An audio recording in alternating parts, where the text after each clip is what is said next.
Hello, my name is James Keane. I'm a BDM for Employment Hero, and in this video we're going to talk about our time and attendance platform. Now, our time and attendance platform is all run on our iPad app, which is what you see now. So through the app, employees can clock on when they start their shift. They can clock off when they start their break or end their break if you want them to. They can also then clock off when they finish their shift. Now, when they do that, that will then automatically create a timesheet. That timesheet will go through to their manager for approval, and that approved timesheet will then flow automatically straight through into the next pay run. So this is a completely seamless process with no extra data entry that's needed from your point of view or from the employee's point of view. This is an automated process. So what we see here is what the employees will see when they first come to log in to start their shift. Now, as mentioned, this is an iPad app, so you would have an iPad that would sit where employees enter your workplace and they can clock in through here. So today we're going to log on as Elizabeth. So as we can see, Elizabeth can select her name. She can then put in her PIN, which she has set up herself, and she can change whenever she needs to. And then we're presented with this clock on screen. Now here we can see we have three options. So we have locations, work types, and classifications. Locations are cost centers, and we've talked about locations in our previous rostering demos. So if you need more information about these, then you can check out that demo. In the meantime, if we want to select a particular location that we're working in, so let's say we're working at the Lord Dudley today as a chef, we can select that location. If you want to lock down locations for particular employees, so if you have an employee who only ever works in one or two locations, you can lock that down so they can only see those particular locations.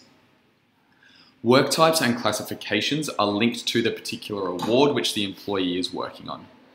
So if the reason they're used is if an employee is working higher duties for one day, so for example, if the manager is away and this employee is stepping up as a manager, so they're getting paid a manager rate, then they can clock themselves on at this rate. Obviously, this always needs to go through for approval first. So you can see we've got lots of rates that are based on the specific award that this employee is working on.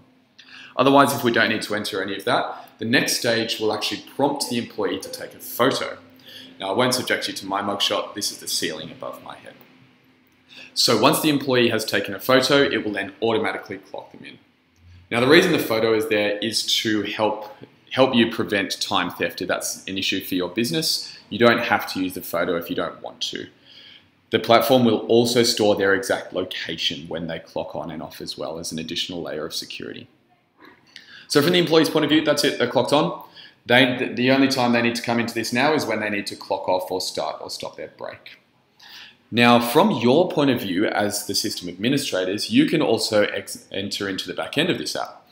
So when we enter into admin mode, you can see that we can put in a PIN, and this will then show us a screen that looks not dissimilar to the screen that we saw before. So we can see that we have a few things that are of note. So firstly, we've got a missing employee. So for Amanda, she's missing, which means she's been rostered on to be working right now, but she hasn't actually clocked on. And then we have Elizabeth and Margaret, who are both clocked on at the moment. So to have a look at this in more detail, we can actually view the entire roster for what we're looking at. So we can see that for Amanda, first of all, we can see that she was due to work today from, if we click into the screen, from 2 o'clock until 10 p.m. Now, as we can see, it's now nearly 3:30 and she hasn't clocked in, which is why she's listed as missing. We can see for Elizabeth that her shift is due to start at 3:30. Now, we can see that she's clocked in at 3:27. Now, at the moment, we're looking at the rounded clock-in time. So you can set rules that will round the times which employees clock on to a particular time frame. So if you wanted to round it to the nearest 15 minutes or half an hour, you can choose to round up or round down or to the nearest time frequency that you've chosen, and that will then automatically round it to those times. We can also look at actual clock-in times. So you can see now Elizabeth has gone from being clocked on to there being a warning. So if we look at the actual clock-in times, we can see, again, she's clocked in 3 minutes before she was due to start, which is why we've got a warning there, and we can see a little red line that's appearing before she's clocked on. If we scroll down a little bit, we can have a look at Margaret. So we can see that Margaret was due to start work at 2 o'clock today. You can see that she clocked on time which is why we can see that she's now clocked on, and we can see the green shift, which is where she's up to in her rostered shift. We can see the blue bar coming up. That's a rostered break that Margaret has been rostered on for, and then we can see when the shift goes to. So this is a really nice way to be able to see an overall view of your employees when they're due to work, when they're due to finish, and what they're actually working right now. And you can see any warnings that you need to, and you can view your rounded times.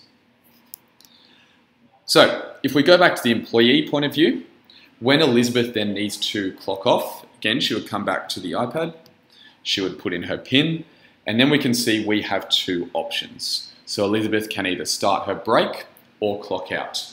Either way, if we've got photos switched on, she will have to take a photo. So again, there's the ceiling above me. Now, once Elizabeth has clocked out, that's it, we're done. So that shift has now been created, that has gone through to the manager for approval, and that approved timesheet can go straight into the pay run. So just to show you what that looks like, the first thing I'm going to look at is a Kiosk activity report. So this is going to show us everything that's actually happening with employees clocking on and off. So this is it now in the payroll system that I'm looking. So you can see the people who have clocked on so far today. So I've selected that I'm going to report on today. You can select any particular time or any particular date range that you need to. So you can see we've got Margaret who clocked on at 2 o'clock. We can see we have Elizabeth and we can see that she has started her shift at 3:25, finished at 3:28. We can see on the right the photos that we've taken, and also we can see the exact location where we are. So here's our office that I'm sitting in at the moment. Now we can also see the timesheet that's been created. So I've also just jumped into the timesheet approval screen. So here we've got a couple of timesheets that have been submitted for our approval. So we can see the bottom level is Elizabeth. This is the timesheet that we've just created. Now you can see that because of the timesheet rounding that we've put on here, it's just gone from 3:30 to 3:30. So it's actually rounded out the timesheet. If we didn't have any timesheet rounding on, then it would be for about 4 minutes. At this point, we can also compare the timesheets that we have created with the roster.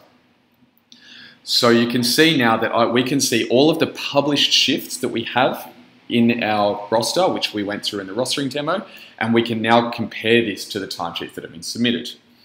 So if we look on Wednesday the 14th, we can see that Amanda has submitted a timesheet and was due to work from 8 p.m. till 6 p.m.